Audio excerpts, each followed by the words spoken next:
Especialistas da área judiciária afirmam: a rota do crime começa aqui. De dentro dos presídios, líderes de facções comandam delitos que envolvem execuções, tráfico de drogas e uma série de outros crimes conexos. O efetivo prisional tem aumentado, cerca de 500 novos presos ao mês. Aumento real de pessoas que entram e ficam presas.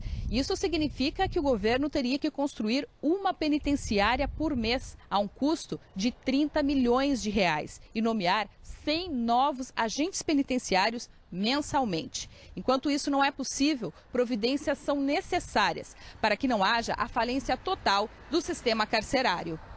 Nós temos aí com praticamente 4.700 presos. O Central já teve 5.300, mas na época tinha um pavilhão a mais, portanto hoje ele tem menos vagas, né? E ao mesmo tempo que essa lotação está extrema, né?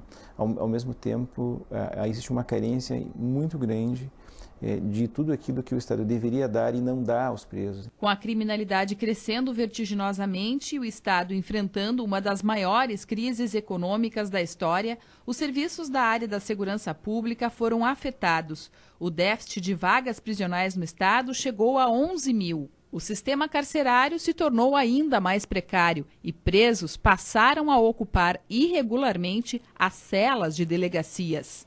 A manutenção de presos nos xadrez de delegacia é uma ilegalidade. Os policiais não são carcereiros, ou seja, não são agentes penitenciários para estar custodiando presos. Nós, integrantes do Poder Judiciário, também não ficamos absolutamente descontentes com essa situação. Os delegados de polícia clamam e procuram daí os juízes da VEC para tentar resolver essa situação, mas essa situação, infelizmente, não pode ser resolvida pelo Poder Judiciário, pois a tarefa de criar vagas para o sistema carcerário é incumbência exclusiva do Poder Executivo e não do Poder Judiciário. Servidores desse setor passaram a viver com salários parcelados e a falta de estrutura, como viaturas e até gasolina, como foi o caso da Superintendência dos Serviços Penitenciários do Rio Grande do Sul, a SUSEP. A nossa estrutura, ela, muito embora, né, nós façamos um esforço para frustrar o mínimo de audiências possíveis, nós temos um déficit de servidores também, né, que já estamos em tratativas com o governo para um novo concurso. As greves e paralisações se tornaram uma constante e os agentes penitenciários da SUSEP passaram a não levar os presos para as audiências. A ausência chegou a 70%, fazendo com que as pilhas de processos aumentassem cada vez mais, trazendo transtornos para juízes, promotores, testemunhas e o próprio réu.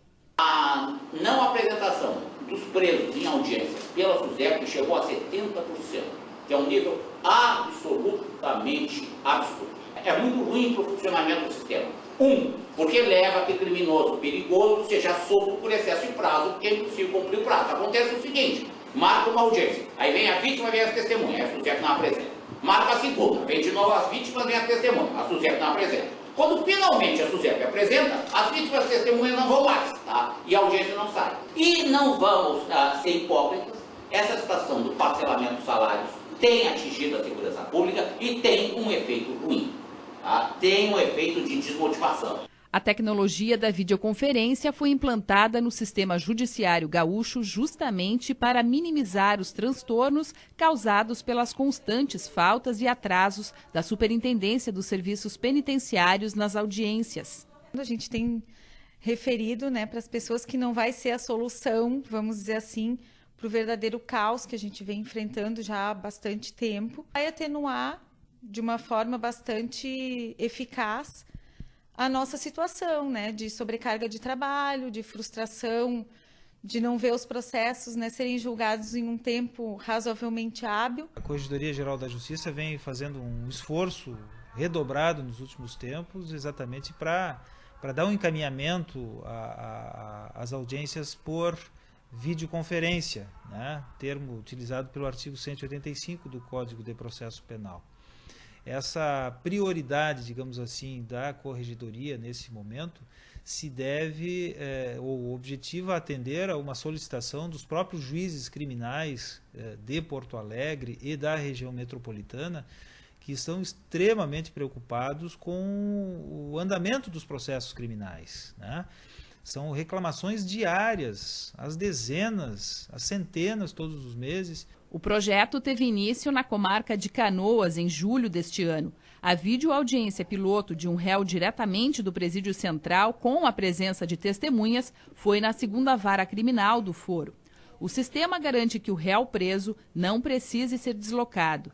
A defesa, o representante do Ministério Público e o juiz ficam na sala do foro, enquanto o réu fala por meio de videoconferência através de um microfone e uma câmera instalados em uma sala do presídio. As comarcas estão sendo equipadas com as denominadas salas multiuso. São salas de audiência com equipamento de videoconferência para atender a todas as precatórias cíveis, precatórias criminais, oitiva, depoimento especial de adolescentes, né? E essas salas ativas de videoconferência, agora, no último mês, nos últimos 2 meses para cá, também vão poder contar com salas passivas de videoconferência que estão sendo instaladas em algumas casas prisionais. Então, esse é o nosso objetivo nesse ano de 2016, instalar salas ativas nas 43 unidades e mais 14 agora num aditivo que foi feito, e mais nessas unidades prisionais, de modo a que se amenize o problema do transporte de presos. Os mesmos equipamentos instalados na sala de audiência do foro permite que o réu seja visto e ouvido. Toda a sessão é gravada. Para se comunicar com a defesa com total privacidade, o réu entra em uma sala separadamente para falar por um telefone. A ligação é criptografada, o que garante que a conversa não pode ser interceptada. Além de trazer economia para o Estado, quem já passou por uma videoaudiência garante: o sistema traz maior segurança. A experiência foi bem positiva, todos os direitos do preso ficaram plenamente assegurados. O defensor público tem um momento de conversar em sigilo, através inclusive de uma linha que é criptografada, que não permite interceptação da conversa entre ele e o réu, né, o cliente dele. Então, o sigilo é assegurado. Eu achei bom o contato com os acusados, com os presos, né, pelo presídio, pelo telefone. Deu para falar bem, direitinho com eles, né, porque isso era um medo da defesa, né, porque a gente precisa desse contato para saber como conduzir a audiência e saber as teses defensivas deles e o que eles têm a dizer. Mas agiliza, em função do que nós estamos acostumados na rotina do crime, né, nas varas criminais de todas as comarcas, acredito, no estado, né, em função dos atrasos da SUSEP, que as audiências são marcadas para 1h30, 2 da tarde. A SUSEP ontem, por exemplo, chegou às 4 da tarde aqui na comarca. Eu avalio de uma forma bem positiva. Acho que vai dar certo, espero que dê certo.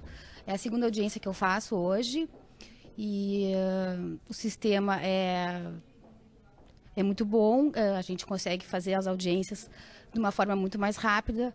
Para os réus facilita muito, né, porque eles não precisam ser deslocados até o fórum. A expectativa é de que agora, com a viabilidade das videoaudiências, o tempo para o julgamento seja reduzido pela metade.